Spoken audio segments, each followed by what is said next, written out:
The question is that the address be agreed to, and I give the call to the honourable member for Flinders. Thank you, Mr Speaker.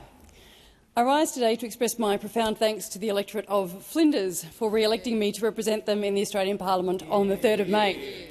The election in Flinders was hard-fought, with 7 candidates representing the Liberal Party, that's me, the Labor Party of Australia, the Greens, One Nation, Climate 200 and the Trumpet of Patriots, albeit that the Trumpet's Patriot gave up his commission when he realised his preferences were going to the Climate 200 candidate. I thank the good folk for Flinders for their trust. 47,375 constituents put a 1 next to my name. The second highest vote of 25,622 primary votes went to the Australian Labor Party, to candidate Sarah Race, who has continued to pursue her passion for democracy as an electorate officer to Senator Jana Stewart, based in Reservoir. I have worked with Sarah for years as she served on the Mornington Peninsula Council, pursuing her passion for gender and Indigenous causes, and I trust she will continue to have an impact in that domain through her work with the good senator. I take a moment here to recognise her and her campaign companion-in-chief, member of the Legislative Council, Tom McIntosh, who both acted in good grace, passion and honesty through the campaign, and most especially through the pre-poll period. I recognise and thank all other candidates for their participation in the election: Mike Brown of One Nation, Jason Smart of the Trumpets, later Independent, Adam Frogley of Heidelberg for the Greens, Joseph Toscano of Brunswick, spokesperson for the Anarchist Media Institute, and Ben Smith as the Climate 200 funded candidate. Flinders is without a doubt the most beautiful electorate in the country. Her residents are defined by their entrepreneurial spirit, volunteerism and community concern for one another. She should be hard fought over and hard won, and she was indeed this time. Flinders is regularly characterised as an electorate which always votes for the more conservative side of politics, but this is a false representation. It should be remembered that Flinders has had at least 2 ALP members in the past, with the election of Bob Chenoweth from March 1983 to December 1984 and Keith Evatt between October 1952 and May 1954. Similarly, the state seat of Nepean, which unlike the state seat of Hastings and Mornington has always fallen entirely within the borders of the federal seat of Flinders, was the state Labor government's most marginal seat between 2018 and 2022, held by a margin of just 0.9% or 767 votes. So when the good folk of Flinders make a decision between left and right at the ballot box, it is fair to say that they do so with experience of both sides of government. They have less experience, however, with the candidates who today comprise part of the crossbench in this place, formed and funded by the Climate 200 movement. 24,406 electors voted for this movement in Flinders this time, and as a result of the creative deals done with the Anarchist candidate, the Greens candidate and the Trumpet of Patriots, and indeed deals attempted with One Nation, the Climate 200 candidate moved into second place despite coming 3rd in primary votes. This was the tactic pursued by the Climate 200 camp around the country, and its success in some seats is a stark message to those of us who represent the parties of government and who defend the integrity of our electoral system. It is only the parties of government which can implement their promises to an electorate. It is only the parties of government which get to form government, to make policy which drives this nation, and to hold the elected government to account for their decisions and the expenditure of taxpayers' money. And it is only the parties of government which understand the difficulty inherent in governing, the need for consultation, negotiation and compromise to reach the best possible outcome for the nation. It is indeed when the parties of government collaborate that Australia gets much of its best public policy, as evidenced this week with the forthcoming passage, in fact the passing of legislation earlier today in education relating to early learning and childcare safety. A $2 million campaign in Flinders, one of the highest spending anywhere in the country, not only introduced American-style campaigning and cash into our electorate, but also sought to deceive the people of Flinders in terms of what a crossbench candidate can achieve. Let it be stated clearly here for the record, a crossbench candidate cannot save a local hospital which is wholly regulated and owned by a state government. A crossbench candidate cannot ban jet skis off the coast of the Mornington Peninsula. A crossbench candidate cannot change parking practices alongside a small local public primary school.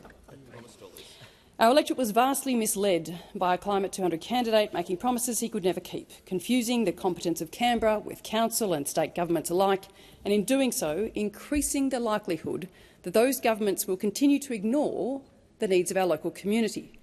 A dangerous development as we approach the state election at the end of next year, with potentially critical repercussions for our residents. But that this can happen is in fact our source of shame. We have allowed Australian civics education to reach its lowest level in 2 decades. In February of this year, the Australian Curriculum Assessment and Reporting Authority found that 2024 assessment revealed at years 6 and 10 the percentage of students achieving the proficient standards has declined significantly compared to the previous cycle. In fact, ACARA Chairman Derek Scott warned us all this is the lowest percentage of students achieving the proficient standard at either year level since the assessment began. ACARA found just 28% of Year 10 students met the proficiency standards compared to 38% when the last test was taken in 2019. Students in Year 6 had also declined 10 points in terms of proficiency, from 53% in 2019 to 43% rated proficient in 2024. And this is why I spend so much time delivering what I refer to as democracy class in my electorate. And I thank Crib Point Primary, Rosebud Primary, Somerville, Tutgarook, Mount Eliza Primaries, Somerville Secondary, Hastings Primary, Woodley, Sorrento Primary, Benton Junior College, who have all had me in to deliver a version of democracy class, even in French, as I did at Peninsula Grammar, just for fun. I find in every democracy class, children respond with enthusiasm and curiosity, keen to understand how we make decisions that will affect their future. I thank the students of Benton Junior College last week who quizzed me on e-bike laws, electric scooters and road rules, as well as public transport and the education system, social media and generative AI. We need to maintain this level of inquiry from grade 6 through to university and beyond. Australia's democracy is one of the best in the world, but will only remain so with an informed voter base. To that end, civics education is essential to ensure young and older Australians alike understand basic concepts about Australian democracy and institutions. It not only helps them make sensible decisions in terms of electing candidates of competence when it comes to fulfilling the functions of Parliament and Executive Office, but also it will defend them against foreign interference and extremism, conspiracy theories and misinformation when it comes to public debate. I am so grateful to the Leader of the Opposition, Susan Lee, for offering me the opportunity to apply myself to education policy and within it civics education through the role of Shadow Assistant Minister for Education. The differences between Labor and Liberal were stark in terms of commitment to meeting the needs of my community of Flinders at the last election. The ALP made commitments of some $3 million, and I thank them for these investments and hope the government will in fact fulfil them, even though they were not successful. The Liberal Party I represent made almost $1 billion worth of commitments to the people of Flinders, including new change facilities for girls at Crib Point and Sorrento football netball clubs, wellness and mental health support to our veterans through the Rosebud RSL, an extension of the Mornington Peninsula Trail, the fixing of the roof at the Somerville Scout Hall, and improved public transport through the electrification of the Baxter Rail. The 25-cent reduction in excise duty would have been game-changing in my electorate, where 83% of our terrain has no access to public transport. These commitments build upon the billions of dollars of investment which the Coalition has made in Flinders over the last 5 years, including road safety and pedestrian improvements on the Nepean Highway in Mount Martha and in Balnarring, the building of the Bays Comprehensive Cancer Centre, the Clinical Trials Hub in Rosebud, mental health support through increased headspace centres, the Jimmy's Wellness Centre, Kindred Clubhouse and the Rosebud Youth Hub, and the redevelopment of HMAS Cerberus. I recognise the frustration of my constituents that election result denies my community immediate access to these improvements, which were carefully costed and included in the plans of a future coalition government, but I can assure them I am doing everything in my power to see these commitments funded, and the week after the election result was known, I met with the Shire and our local state MPs to look at alternative sources of funding. I've also written to all relevant ministers in the Australian government seeking their support for these critical investments in our community infrastructure, and I've met with all the groups who would have benefited from these commitments to map out future collective campaigning activity to keep these projects front of mind. And together we will keep fighting. I am very grateful for the opportunity to keep fighting for my community, and I recognise that many of my colleagues from the last parliament are no longer here to fight for theirs. We have lost a depth of talent from our parliamentary benches, of the likes of David Coleman, James Stevens, Bridget Archer, Jenny Ware, Peter Dutton, Luke Howarth, Ross Vasta, Bert Van Manen, and indeed my best friend in this place, Keith Woolahan, the former member for Menzies. I have deep respect for so many of my colleagues in this place, both on the left and right of the dispatch box, but my esteem for the former member for Menzies was without par. And I can say, by the way in which members of this place of all political persuasions have made comment to me, his competence and potential impact in this place was recognised by all. Without wishing too much ill will on the current member for Menzies, in but his second parliamentary week in the role, I hope you enjoy an effective but short-lived experience in this place, for both our party and our country needs my best friend back. I recognise, as I have elsewhere, we have much to do as a political cause to regain the trust of the Australian people, not just in Menzies, but across the nation, and especially in our metropolitan centres. As the Leader of the Opposition has said so clearly in her first address to the nation via the National Press Club, over 2 elections the Coalition has lost 33 seats in the House of Representatives. We have lost 8 seats in the Senate. Our primary vote has fallen by more than 9% in the House. Our two-party preferred vote is down more than 6%. And now we hold just 2 of 43 inner metro seats and 7 of 45 outer metro seats. When I first worked in this building, the Coalition, during the era of the Howard government, we held 80 seats, compared with today's 43. And the women in our party room were double the number we have today. We have much work to do to regain the trust of the Australian voting public. Much has changed since the time when I first worked in this building. Housing now costs roughly 16 times the average annual income, putting the dream of home ownership, on which the Australian social and economic contract is founded, beyond reach. Homelessness now numbers more than 120,000 compared to 95,000 at the turn of the century. Manufacturing no longer employs well over 1 million Australians. We have become a services-oriented economy. Media is now known as legacy if it is radio, television and newspapers. It is no longer the source of knowledge of current affairs, with the last University of Canberra media report finding that 50% of people get their news from largely untested social media sources, and more than 25% rely only on social media for news. Indeed, back at the turn of the century, there was no such thing as smartphones, Facebook, Instagram or even YouTube. The way Australians live and the premises on which their aspirations are built are affected by broad behavioural and cultural developments driven by technology. In my maiden speech, I spoke of the differences between my childhood and that of my stepchildren. We would wait for countdown and haggle over what was for dinner. Today, children watch what they want when they want. A family of means will see each child order their own Uber Eats for dinner. And just when you thought things had got wild, someone went and invented ChatGPT. In my maiden speech, I spoke of what felt like old-person foreboding at the time. I said everyone here should be concerned for a generation which one day will take its place on these green leather benches without having read The Lord of the Flies, 1984, If This Is a Man and To Kill a Mockingbird. Today, our children search out plot summaries and analysis in seconds on ChatGPT, Grok, Claude, Gemini, Copilot and Mistral. That's if they don't go straight for the movie version on Netflix. We are at a time of vast and dynamic digital change, and it is having a huge impact on the cultural settings which guide Australians' aspirations and decision-making. It is an exciting time, but it is also a frightening time. 2 years ago, having carefully cajoled the Education Minister into referring an inquiry to the Education Committee of the House of Representatives into the use of generative AI in the Australian education system, I asked every witness, what schools do we need to make sure we include in the human operating model going forward? We don't want to wash something out in the haste to generative AI without knowing what we're doing. A very humbling response came from Dr. Michael Collo, Chief Executive Officer of Evolved Reasoning, who explained that if we were sitting here 150 to 200 years ago, we would be talking about soil concentration, harvest and agricultural topics relating to most of what we did, and 80% of the workforce was out in the fields. Those were the critical components of the human operating model, an understanding of the weather and its impact on seeds growing in the earth. Education is derivative of the human need to survive, first and foremost. The skills we need are ones for young people to survive and find purpose.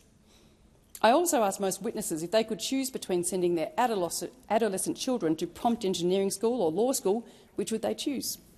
Most responded they were relieved their children were still in preschool.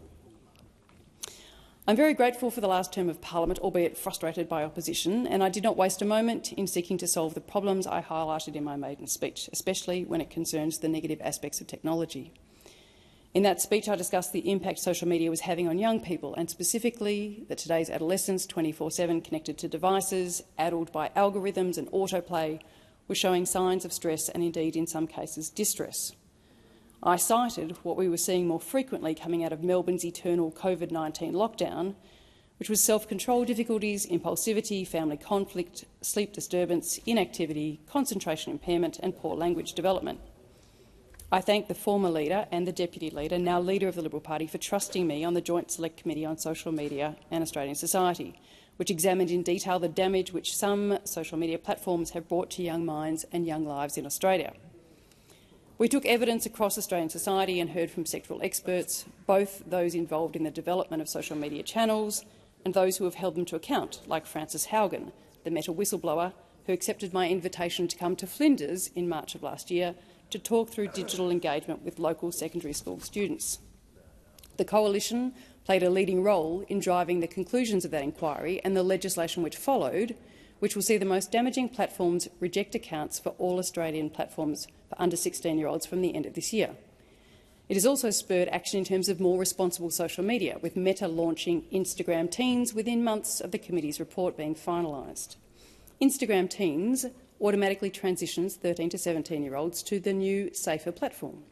And in a recent conversation with me, TikTok confirmed that they removed 80,000 young people under 13 years of age, 800,000 under 13-year-olds from their platform in Australia last year. We know the platforms already have the wherewithal, both to design safer platforms and to remove participants under a certain age without recourse to proof of age or ID mechanisms. Little did I realise what a revolution Australia had inspired in terms of social media regulation until I found myself sought after by both the OECD and the President's advisers on a recent trip to France. France, like Australia, has shown deep interest in regulating the negative impacts of screens and digital media on young people and is working with the UK on possible shared measures. It's looking at ways of leading legislation at the European level to build greater protections for young people. But more importantly is what I heard from the Year 6 students at Benton Junior College last week when I asked them what they thought of the reform. Long gone is the back chat. Half of them put their hands up and explained to me exactly why it was necessary to minimise bullying, screen addiction, to improve levels of concentration. This time there was no pushback, and even young people know we're doing them a favour. I'm very proud to have worked with my dear colleague and friend, the member for Fisher, on this reform. Our drive was sustained by sharing roles on the Parliamentary Joint Committee for Intelligence and Security and our fundamental understanding that social media is not only a danger to the mental health of young people, but also a vector for extremism and foreign interference. This term of Parliament, I will be pursuing many of these issues through the prism of education, early learning and mental health, all related to my key pursuits in the 47th Parliament, but now directed to ensuring this government, that seems to have missed the memo that only 34% of people voted for their return, spends Australian tax dollars wisely and makes adequate fit-for-purpose policy to ensure Australia's safety and prosperity through the lens of these portfolios and my committee contributions. But above all, I will be in here every day fighting for the good folk of Flinders, so our needs, our perspective, our passions, our purpose are understood by those who make decisions on behalf of the government and who form plans and policies for the opposition.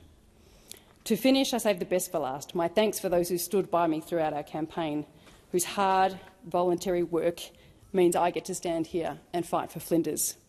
My FEC and campaign team, led by Georgie and Richard, Di, Phil, Marg and Marshall, our volunteer coordinator Deb, sustained by Bill and Archie, the ever-present Gordon, Chris, Mike, Greg, Christina, Zara, Rika, Jackie, Sue, Simone, Jermaine, Susie, John, Henry, Finn, Kate, Anthea and Peter, Amanda, Donna, Tim and Corinne, Peter and Kay, Di and Arthur, Cynthia and Andrew, Ethne, Judy, Maddie, Pam and Peter, Rob, Brian, Carol, David and Tom, Greg and Paula, Rob, Scarlett and Freddie, Jess and Sam, Angus, Robert and Denise, Peter, the patron saint of the peninsula, Elizabeth, Jerry, Jane, Sam, Sue and the Camp Clan, among so many others. And I most especially thank my remarkable electorate team and policy team, Julia, Katie, Rocco, Connor, Matthew and, of course, the mighty Unity Patterson. And I express my gratitude to our two sensational state MPs, Chris Cruther, who represents the state seat of Mornington, preceded by his great predecessor who's with us, I notice, in the gallery tonight, and Sam Groth, who represents the state seat of Nepean, and our vibrant SECs of Hastings, Nepean and Mornington, as the Till movement intentionally muddied the waters between Commonwealth and state. Standing strongly together, all of us, shows how well we work to get things done across constitutional boundaries for our community. The question is that the address be agreed to. And before